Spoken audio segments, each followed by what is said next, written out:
देखते ही देखते शनिवार आ गया। उधर शुक्रवार से ही गोपालेश्वर अपने काम में व्यस्त है। यज्ञ कुंड बनाया जा रहा है और इस बार वह पंचमुंडी के आसन पर साधना करना चाहता है। उपर्युक्त पेड़ के नीचे पंचमुंडी का आसन बनाया जा रहा है। इसमें लगने वाले 5 सिर शनिवार शाम तक जुगाड़ हो जाएंगे।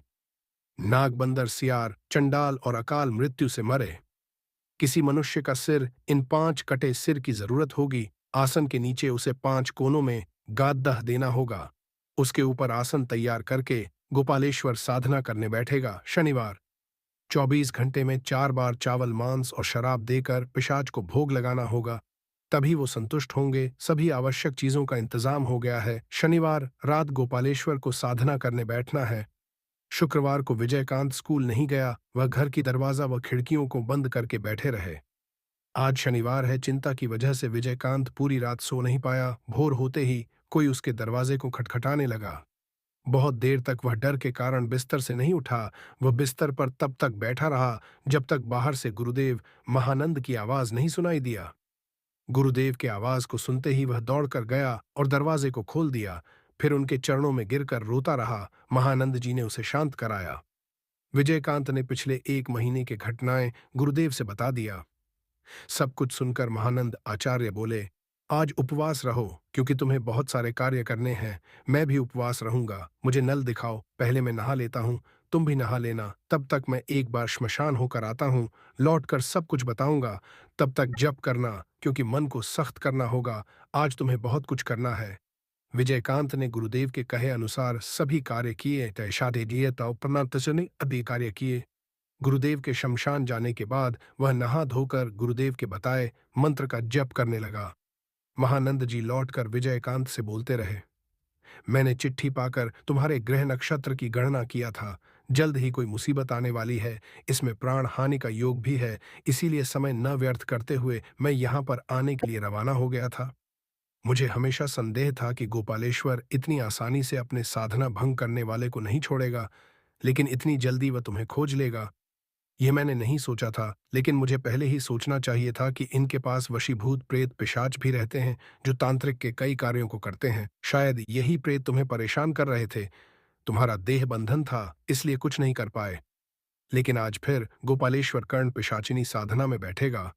मैं उसके सामग्री व बताना चासनाता का पाठवे अचाबे साधना स्थल को देखकर आ रहा हूं। इस साधना का प्रभाव तुम्हारे ऊपर पड़ेगा। वह तुमको खींच कर ले जाने की कोशिश करेगा, लेकिन तुम उसे रोक नहीं पाओगे क्योंकि आज वह पंचमुंडी के आसन पर बैठकर साधना करेगा। वहां पर बैठकर वह और भी शक्तिशाली हो जाएगा। रोते हुए विजयकांत बोला, गुरुदेव तो क्या आज ही मेरा अंतिम दिन है? आज ही है मेरा अंतिम दिन। नहीं बेटा, इतना मत टूट जाओ। शुभ दिन तुम्हारा जन्म हुआ है। तुम पर भगवान की कृपा है।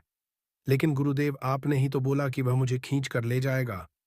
विजयकांत, मैंने तंत्र साधना नहीं किया है, लेकिन उस बारे में बहुत कुछ पढ़ा और जाना है। तंत्र साधना में हमेशा पिशाच व यक्षिणी को संतुष्ट रखना पड़ता है। अगर क्रिया में कुछ भूल हुई तो इसी भयानक पिशाच के हाथों उस तांत्रिक की मृत्यु होगी। हमें इस मौके का फायदा उठाना होगा क्योंकि गोपालेश्वर अपने साधना को कभी अच्छे कार्यों में नहीं लगाएगा। हम उसे सफल नहीं होने देंगे। मैं हमेशा जिंदा नहीं रहूंगा। मेरे जाने के बाद तुम्हें कौन बचाएगा? कुछ तांत्रिक हमेशा बदला लेने के लिए जलते रहते हैं, लेकिन मैं किसी पिशाच साधक के साथ कैसे लड़ूंगा? उसके क्रिया में कुछ न कुछ ऐसा करना होगा कि उसकी साधना गलत हो जाए, और इसे तुम्हें ही करना होगा। तुम्हें हानि पहुंचाने की साधना करने से पहले ही तुम वहां पर जाओगे। बाकी सब कुछ मैं तुम्हें सिखा दूंगा। वहां से कुछ ही दूरी पर मैं रहूंगा। तुम्हें डरने की कोई जरूरत नहीं। धीरे धीरे शाम हुई। विजयकांत गुरुदेव के कहे अनुसार श्मशान में बने देवी काली मंदिर के पास जाकर बैठा। श्मशान में थोड़े अंधेरे वाले स्थान पर गोपालेश्वर ने अपने साधना स्थल को सजाया है। गोपालेश्वर नदी में नहाने के लिए जाने वाला है। विजयकांत सब कुछ देख रहा है और कुछ ही दूरी पर महानंद जी भी सब पर ध्यान रख रहे हैं। गोपालेश्वर नहाने के लिए नदी की तरफ गया। आसन के पहरे के लिए उसने अपना चेला वहां बैठा कर रखा है। गोपालेश्वर नहाने के बाद यज्ञ कुंड के सामने आकर बैठ गया। उसने मंत्र पढ़ते हुए पूजा को आरंभ किया। चारों तरफ का परिवेश क्रमशः बदलता गया। साधना स्थल के आसपास तेज हवाएं बहने लगीं तथा चारों तरफ एक सड़ा गंध फैलने लगा। धीरे धीरे बिना आवाज किए विजयकांत वहां खड़ा हुआ जहां पर गोपालेश्वर का चेला पंचमुंडी आसन तैयार कर रहा है। चेला पांचों सिर को मिट्टी खोदकर वह सजा रहा था। विजयकांत वहीं पर बैठ गया। उसे देखकर चेले ने जल्दी से पांचों सिर को पांच कोने में गाड़ दिया। यह देख विजयकांत को उल्टी आ रही थी। पूरे दिन का उपवास, शरीर आतंकित मन तथा उसके ऊपर यह भयानक दृश्य व दुर्गंध उसे पागल करने लगे। विजयकांत इच्छा हुआ कि यहां से भाग जाए, लेकिन इससे तो उसका कोई लाभ नहीं होगा। मन को सख्त करके विजयकांत वहीं पर बैठा रहा। इधर एक बार विजयकांत को देखकर गोपालेश्वर और भी उत्तेजित हो गया।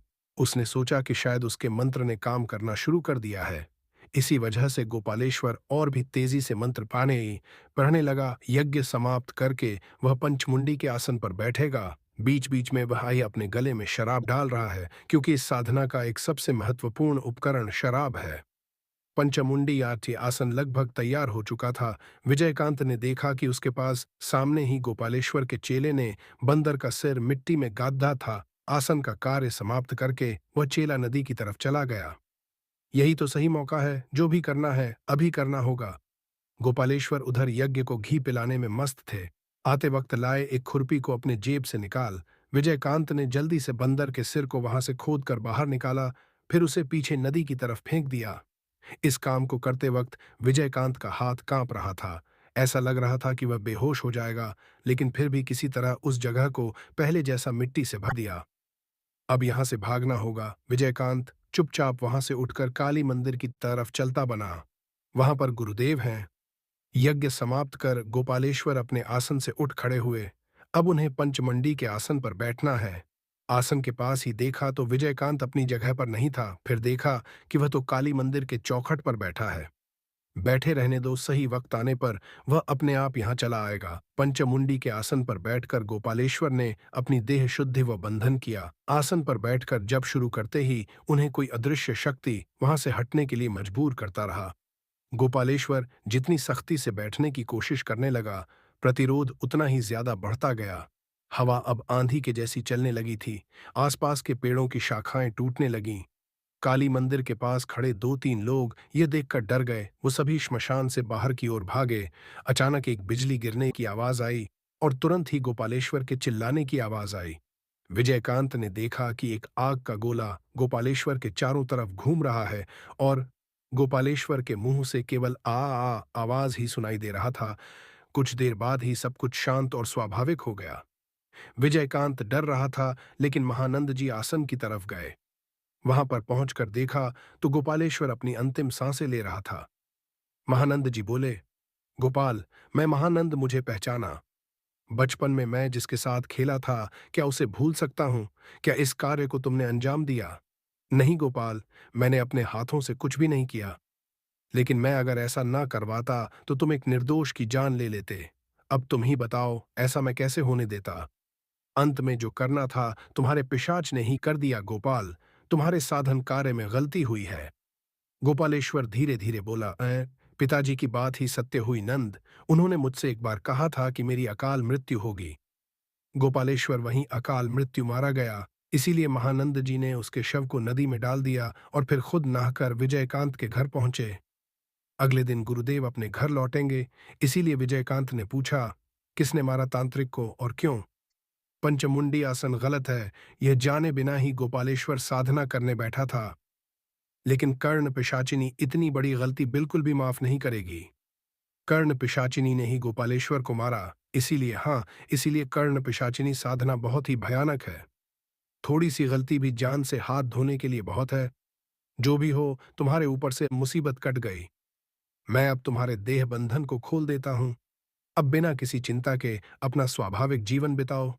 अगला भाग जल्दी आएगा।